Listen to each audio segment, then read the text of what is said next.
जैसे हमने अगले वीडियो में देखा कि एक गाड़ी के मैन्युफैक्चरर और एंड के स्क्रैप तक का हमने एक एग्जांपल कंसिडर किया था, तो वही एग्जांपल मैंने यहाँ पे फिर से लिया है।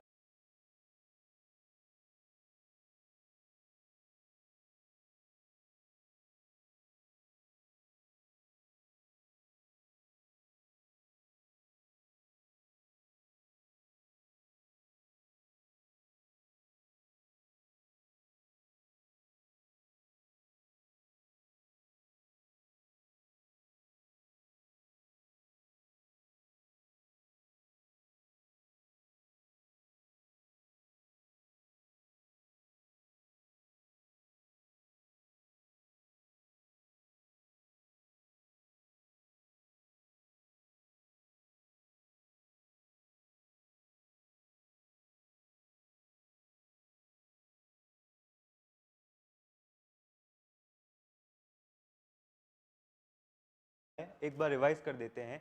एक गाड़ी के मॉडल के बारे में हम बात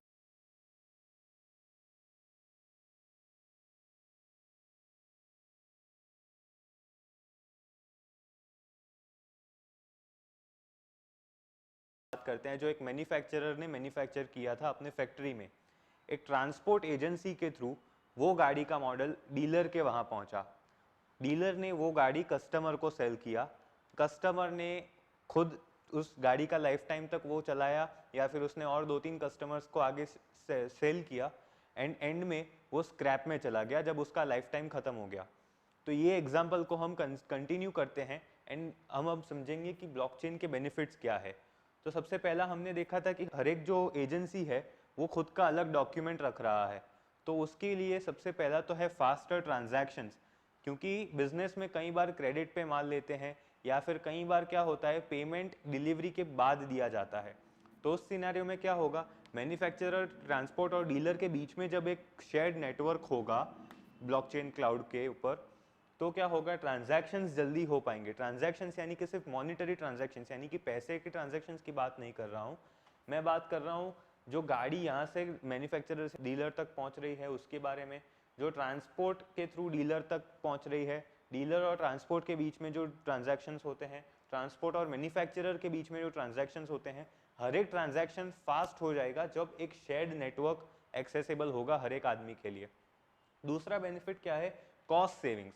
कॉस्ट सेविंग्स काफी बड़ा बेनिफिट है ब्लॉकचेन का, क्योंकि जब मैन्युफैक्चरर, ट्रांसपोर्ट, डीलर, कस्टमर और स्क्रैप मर्चेंट सबको अलग डॉक्यूमेंट नहीं रखना पड़ रहा है, तो उस सिनारियो में क्या होगा, हर एक का मैन पावर कॉस्ट कम हो जाएगा, क्योंकि हर एक को एक डॉक्यूमेंटेशन के लिए स्टाफ नहीं रखना पड़ेगा, क्योंकि एक आदमी ही सब इस शेयर्ड नेटवर्क के ऊपर अपडेट कर देगा।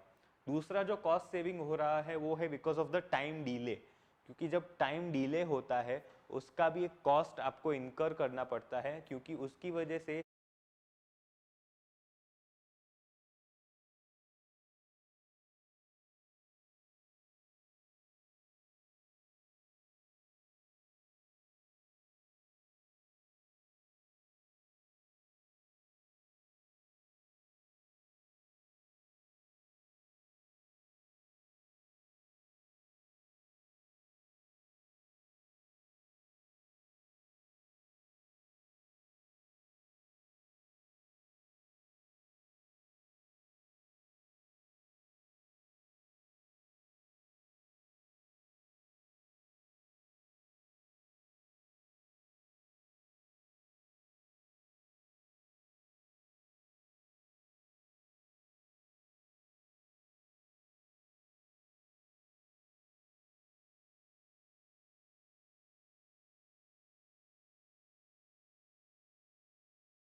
आपको माल लेट मिलेगा, आप डिलीवरीज लेट दे पाएंगे, कस्टमर आपके सर्विस से डिससेटिस्फाइड होगा, तो एक मॉरल चार्ज भी आपको पे करना पड़ेगा, क्योंकि उसकी वजह से आपका कस्टमर सर्विस बिगड़ रहा है, क्योंकि आपके ऊपर के स्टेप्स में यानी कि ट्रांसपोर्ट और मैन्युफैक्चरर में कोई डीले है।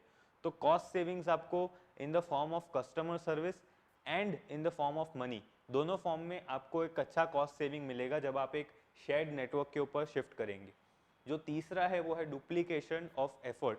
ये सबसे बड़ा बेनिफिट है ब्लॉकचेन का, क्योंकि एक ही जो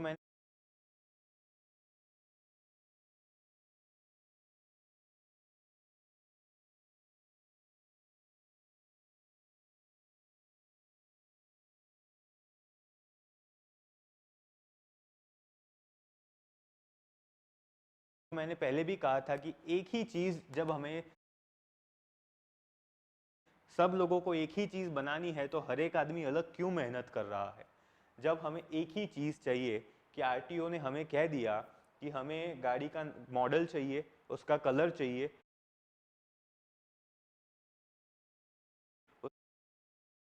उसका चेसी नंबर चाहिए, उसका नंबर प्लेट नंबर चाहिए, या फिर और कोई 5-6 स्पेसिफिकेशंस हमें ऑलरेडी एक रेगुलेटिंग एजेंसी जो आरटीओ है उसने बता दिया कि हमें इतना चीज़ें चाहिए ही।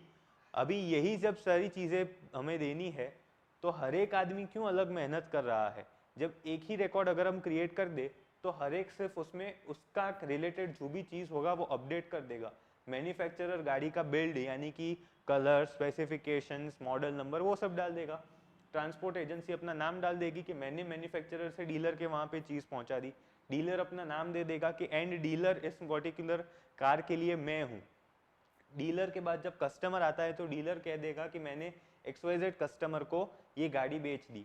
जब कस्टमर आगे किसी को सेल करता है तो भी वो कस्टमर भी एक्सेस कर सकता है और वो एंट्री कर देगा कि I have sold this vehicle to ABC customer.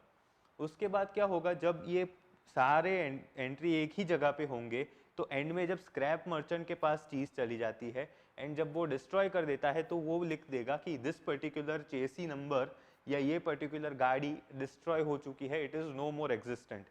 तो उस सिनेरियो में क्या होगा, आरटीओ जो है जिसको ये सारा डेटा चाहिए उसको एक ही जगह से सब कुछ मिल जाएगा।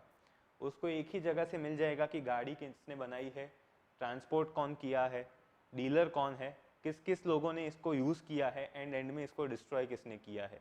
अब जब सब चीज़ें एक आदमी को एक जगह से मिल जाएगी तो सब लोगों को एक ही चीज़ करने में अपना टाइम वेस्ट नहीं करना पड़ेगा, अपना मैन पावर वेस्ट नहीं करना पड़ेगा, अपना पैसा इन्वेस्ट नहीं करना पड़ेगा उस मैन पावर के पीछे और उस मैन पावर के सिस्टम्स के पीछे। तो इसकी वजह से क्या होगा, डुप्लीकेशन ऑफ एफर्ट काफ़ी कम हो जाता है ब्लॉकचेन के सिनेरियो में। जो चौथा है वो है सिक्योरिटी और प्राइवेसी। ब्लॉकचेन एक प्राइवेट नेटवर्क पे होता है, यानी कि उसके अंदर वही लोग होंगे जिनके पास वो नेटवर्क का एक्सेस है। कोई भी आदमी जो इंटरनेट के ऊपर सर्फ कर रहा है उसको उस नेटवर्क का एक्सेस नहीं होगा। वो एक परमिशन एक्सेस के ऊपर वो काम करता है, यानी कि उस नेटवर्क जो आपने एक नेटवर्क सपोज ये क्रिएट किया एज अ डीलर, अगर कोई कंपनी एक शेयर्ड नेटवर्क क्रिएट करती है तो वो नेटवर्क का एक्सेस उसी कंपनी के लोगों के पास होगा, उसी कंपनी के मैन्युफैक्चरर के पास होगा। वो जिसके थ्रू ट्रांसपोर्ट करवा रही है उसी के पास उसका एक्सेस होगा। उसके जो रेगुलर डीलर्स हैं अलग अलग सिटीज़ में उन्हीं लोगों के पास उसका एक्सेस होगा। कस्टमर जो उनसे खरीद चुके हैं उनके पास ही एक्सेस होगा। जो स्क्रैप मर्चेंट है जिनके वहाँ वो प्रेफर करते हैं कि इन्हीं के वहाँ पे आप स्क्रैप में दीजिए, उसके पास ही उसका एक्सेस होगा। तो जब सबके पास एक्सेस होगा ना तो एक restricted and secured network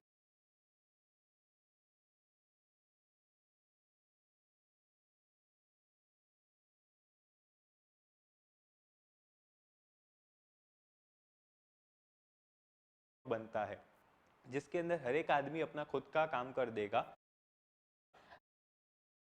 and everything would be in place. तो सिक्योर है काफ़ी। एंड प्राइवेसी तो क्योंकि रिस्ट्रिक्टेड एक्सेस है, जिन जिन लोगों को एक्सेस दिया हुआ है वही उसको एक्सेस कर पा रहे हैं, तो प्राइवेसी का भी इश्यू नहीं है। आगे हम देखेंगे कि क्यों ये इतना सिक्योर है। जो फिफ्थ पॉइंट है वो है एफिशिएंसी इंक्रीजेस। क्योंकि जब आपका टाइम बच रहा है, आपका पैसा बच रहा है, तो एंड में आपका एफिशिएंसी भी इंक्रीज हो रहा है क्योंकि आप जल्दी काम खत्म कर पा रहे हैं। And efficiency is very simple. Efficiency का एक ही डेफिनेशन है, आप कितने इनपुट में कितना आउटपुट दे पा रहे हैं, आप कितने टाइम में अपना डिजायर्ड आउटपुट अचीव कर पा रहे हैं। तो जब आप कम से कम टाइम में ज़्यादा से ज़्यादा काम कर पाएंगे तो सीधी सी बात है आपका एफिशिएंसी इंक्रीज हो रहा है। जो छठा पॉइंट है वो है नो पॉसिबिलिटी ऑफ फ्रॉड। क्योंकि अगर मैन्युफैक्चरर ने कहा है कि ग्रीन कलर का गाड़ी है, ट्रांसपोर्ट वाला कह रहा है कि ग्रीन कलर का गाड़ी है, तो डीलर वाला ये नहीं कह सकता कि मुझे रेड गाड़ी मिला है, क्योंकि आगे के दोनों एजेंसी ने वैलिडेट किया हुआ है वो चीज़। उसने वैलिडेट किया हुआ है कि जो गाड़ी हमने भेजा है it is green and it is based on consensus, यानी कि it is based on majority. सब लोगों को एग्री करना ज़रूरत नहीं है, लेकिन मेजॉरिटी जब एग्री करते हैं तो उसकी वजह से क्या होता है कि एक मेजॉरिटी विंस वाला सिनारियो बन जाता है, एक डेमोक्रेसी वाला सिनारियो बन जाता है कि अगर सब लोग कह रहे हैं कि ग्रीन गाड़ी है पर अगर एक बंदा कहेगा कि रेड है तो यानी कि पता चल जाएगा कि वो आप जो आदमी है, वो जो पॉइंट है, उसने कोई गलती किया है या फिर वो कोई फ्रॉड करना चाहता है। तो सीधा हम पकड़ पाएंगे कि ये नेटवर्क में कौन फ्रॉड कर रहा है एंड उसको हम सीधा जब नेटवर्क से बाहर निकालते हैं तो फिर से एक well functioning and self stabilised network create हो जाएगा। उसके बाद आता है रियल टाइम, क्योंकि क्या होगा जैसे ही गाड़ी बना मैन्युफैक्चरर तुरंत एंट्री कर देगा और जैसे ही वो एंट्री करता है आरटीओ वाला उसी सेकंड देख पाएगा कि ये गाड़ी बन चुका है। ऐसा नहीं है कि मैन्युफैक्चरर ने गाड़ी बनाया, वो एक डॉक्यूमेंट क्रिएट करेगा कि मैंने गाड़ी बनाया, बाद में वो आरटीओ तक पहुंचेगा कि ये चेसी नंबर के गाड़ी बन चुके हैं, बाद में आरटीओ अपने वहाँ के डॉक्यूमेंट में एंट्री करेगा। तो ये टाइम कंज्यूमिंग प्रोसेस है, ये रियल टाइम नहीं है। गाड़ी बनने के एक हफ्ते के बाद भी शायद एंट्री हो सकता है गवर्नमेंट के अंदर। तो उसकी वजह से क्या होगा कि एक टाइम डिले इंक्रीज होता है एंड उसको हम अवॉइड कर सकते हैं ब्लॉकचेन के थ्रू। क्योंकि उससे क्या होगा, जिस सेकंड गाड़ी बना और एंट्री बन गया एक बार नेटवर्क पे तो हर एक आदमी देख पाएगा, डीलर भी देख पाएगा, कस्टमर तो उसको अभी तक रोल ही नहीं आया तो उसका अभी तक एक्सेस ही नहीं है, बट डीलर तुरंत देख पाएगा। इसका क्या फ़ायदा है कि सपोज एक गाड़ी का शोरूम है, वहाँ पे सपोज एग्जांपल ले कि एक गाड़ी का स्टॉक का ज़रूरत है, XYZ मॉडल और रेड कलर का गाड़ी उसका ज़रूरत है स्टॉक में क्योंकि काफ़ी सारे ऑर्डर्स आ रहे हैं, लेकिन मैन्युफैक्चरर के वहाँ पे अभी वो मैन्युफैक्चर्ड ही नहीं है। तो क्या होगा, डीलर को नेसेसिटी है तो वो रेगुलरली चेक करता रहेगा नेटवर्क पे कि इसका अवेलेबिलिटी आया, ये स्टॉक बन गया। जैसे ही मैन्युफैक्चरर एंट्री डालता है कि ये XYZ मॉडल रेड कलर का गाड़ी इतना पीस बन चुका है, तुरंत डीलर उसको ऑर्डर दे सकता है एंड ट्रांसपोर्ट के थ्रू उसको मिल जाएगा स्टॉक। तो इसकी वजह से आपको जैसे ही स्टॉक बनता है रियल टाइम आपको पता चलेगा और आप उसको तुरंत प्रोक्योर करके आगे सेल कर सकते हैं। तो ये रियल टाइम है, इसमें कोई डीले नहीं है। जो एथ चीज़ है वो है ऑडिटेबल। ऑडिटेबल यानी कि एक ऑडिट करना पड़ता है आपको, आपका परफॉर्मेंस ऑडिट करना पड़ता है, आपका एफिशिएंसी का ऑडिट करना पड़ता है। गवर्नमेंट में भी आपको काफ़ी सारे ऑडिट सबमिट करने पड़ते हैं। तो ऑडिट आप कर पाएंगे क्योंकि आपको एक ही जगह पे ढूंढना है। अगर डीलर को ऑडिट करना है तो भी वो इसी जगह पे देखेगा, मैन्युफैक्चरर को ऑडिट करना है तो भी वो इसी जगह पे देखेगा, ट्रांसपोर्ट एजेंसी को ऑडिट करना है तो भी वो इसी लेजर को देखेगा, क्योंकि एक ही जगह पे से उसको सब कुछ मिल जा रहा है। उसको मैन्युफैक्चरर से अलग कांटेक्ट करने का ज़रूरत नहीं है, डीलर से अलग कांटेक्ट करने का ज़रूरत नहीं है खुद का ऑडिट कंप्लीट करने के लिए। वो सीधा एक डॉक्यूमेंट देखेगा, उसको सब कुछ पता चल जाएगा। So it is very quick and auditable. जो नाइन्थ है वो है रूल्स एंड स्मार्ट कॉन्ट्रैक्ट्स। इसके बारे में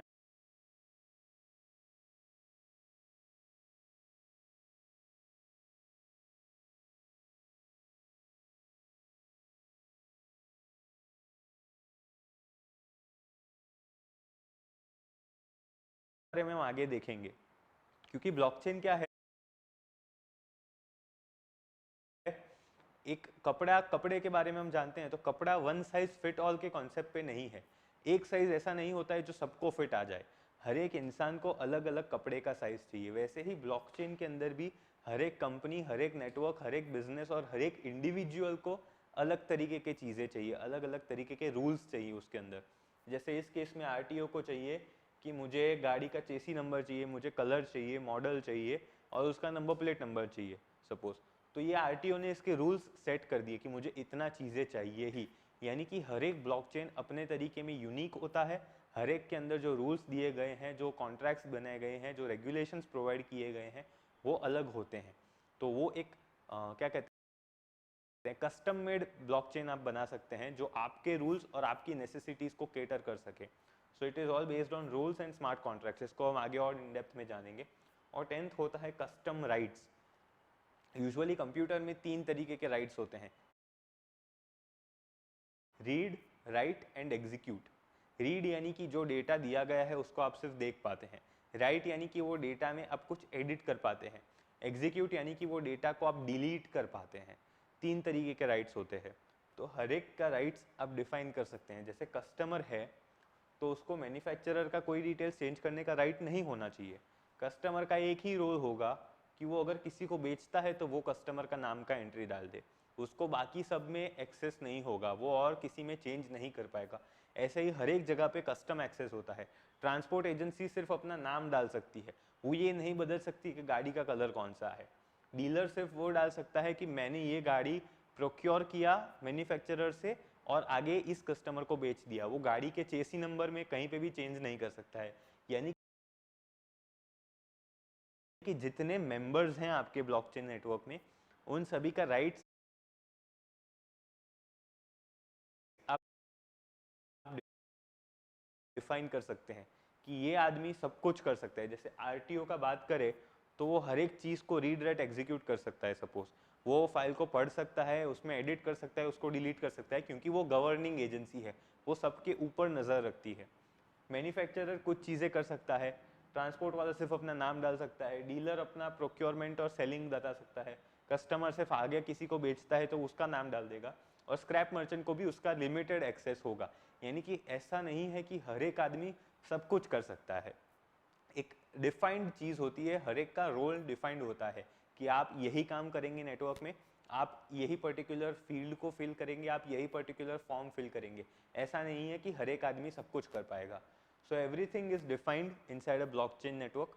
वो जब आप क्रिएट करेंगे तो उसके अंदर भी आप डिफाइन कर पाएंगे। ये कस्टम राइट्स का एक सिंपल एग्जांपल मैं आपको दूं तो जैसे फेसबुक पेज होता है किसी का, तो पेज के अंदर आप रोल्स डिफाइन कर सकते हैं कि ये पेज मैनेजर है, ये पेज एडिटर है, ये सिर्फ पेज पे पोस्ट कर सकता है, ये सिर्फ पेज पे मैसेजेस जो आते हैं उसको मैनेज करेगा, ये पेज का ओनर है, ये पेज को पर नज़र रखता है। तो हर एक का लिमिटेड एक्सेस होता है, और कुछ ही लोग होते हैं जो टॉप अथॉरिटी के होते हैं या फिर जो डिसिसिव प्लेसेस पे होते हैं, उन्हीं के पास कंप्लीट एक्सेस होता है। सो ये कुछ बेनिफिट्स हैं। जब आप ब्लॉकचेन के अंदर कन्वर्ट करेंगे अपने सिस्टम को, अपने बिजनेस को, तो आपको ऐसे बेनिफिट्स और काफ़ी सारे बेनिफिट्स जो आपके इंडस्ट्री के स्पेसिफिक होंगे वो आपको देखने मिलेंगे। So this is how blockchain benefits your business and your working processes, जिसकी वजह से आप काफ़ी क्विक और काफ़ी जल्दी ग्रो कर सकते हैं in your business. So I will see you in the next video, जिसमें अब हम डीप डाइविंग करेंगे inside the blockchain structure, and उसको हम